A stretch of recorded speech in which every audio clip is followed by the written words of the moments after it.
limbah-limbah yang sudah ada. Akhirnya yang kita dapatkan ketika kita membuang sampah sembarangan itu banyak akibatnya ya.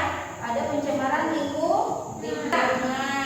Pentingnya kita mendaur ulang sampah di sini adalah mengurangi limbah di tempat pembuangan akhir, menghemat sumber daya alam, mengurangi emisi gas dan mengurangi polusi udara, mendorong ekonomi sirkular dan meningkatkan tujuan yang tema hidup berkelanjutan ini. Proyek ini ditujukan untuk melindungi dan melestarikan lingkungan, meningkatkan kualitas hidup dan menciptakan kesadaran sosial serta mengeksplorasikan pikiran dan perasaan dalam bentuk karya yang berdampak lingkungan.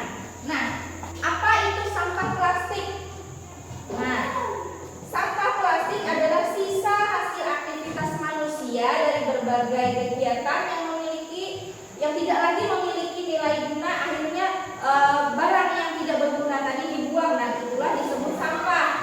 Sampah berasal dari berbagai sumber. Yang pertama, rumah tangga, industri, dan kegiatan sehari-hari, sehingga pada umumnya sampah dapat dibedakan menjadi beberapa dasar dan komposisinya.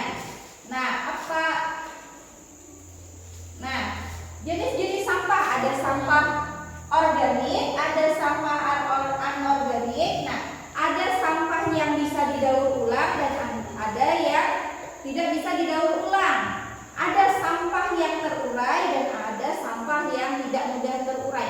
Sampah yang mudah terurai itu contohnya adalah sampah-sampah dari limbah-limbah makhluk hidup, dan itu bisa bermanfaat untuk makhluk hidup yang ada, bisa dijadikan pupuk. Nah, kalau jenis sampah yang tidak bisa terurai tadi jenisnya seperti sampah plastik. Sampah plastik ini tidak mudah terurai, bahkan sangat sulit untuk dimusnahkan. Sampah plastik di sini yang pertama adalah pencemaran air dan tanah. Apa dampaknya? Yang pertama, ketika sampah dibuang sembarangan dapat mencemari lingkungan. Nah, dapat mencemari lingkungan, tanah, sumber air, dan banyak mengakibatkan kerusakan ekosistem.